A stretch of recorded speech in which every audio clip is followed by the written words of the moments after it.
Ипотекаға үй алам деп жүрсеңіз, маңызды жаңалық. Кеше ұлттық банк 5 июнь күні базалық ставканы төмендетуге шешім қабылдады. Өзіңіз білесіздер, 2026 жылы күзге таман базалық ставка 18%-ға көтерілген болатын. Енді кеше 18-ден 17-ге төмендетуге шешім қабылдануда.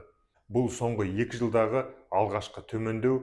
Осыған дейін төмендеу деген болған жоқ, ылғи жоғарылаған болатұғын. Бұл нені білдіреді деген сөз? Бұл үй бағасының қарқынды қымбаттауы тоқтайды деген сөз, үй бағасы тұрақталады дегенді білдіреді. Және инфляцияның деңгейі төмендейді деген сөз. Енді бұл кімдерге тиімді қалай болады десеңіз, жылжымайтын мүлікке инвестиция жасайтын және үйді алып сатумен айналысатын адамдарға бұл тиімсіз болуы мүмкін. Өйткені үйдің бағасында қатты айырмашылықтар болмайды, қатты өсу болмайды. Ал қарапайым халық, үйсіз жүрген қарапайым халыққа бұл қуанышты жаңалық деп ойлаймын. Өйткені үй бағасы тұрақталса, жаңағы пайыздық мөлшерлемелер тұрақталса, бұл бір жақсы жаңалықтардың бірі деген сөз. Дегенмен де қазір қандай да бір бағдарламаға сәйкес келіп тұрсаңыз, үй ала берген дұрыс. Бір тиімді бағыт шығып тұрса, неге ала бермеске?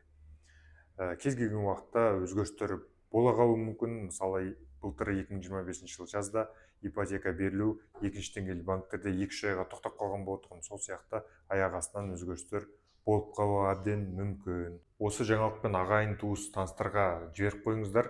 Ал ипотека бойынша сұрақтар болса, үйді қалай аламын, неден бастаймын, қандай тиімді бағдарламалар бар деген сұрақтар болса, басты бетте номер көрсетілген WhatsApp-қа байланысқа шығамыз.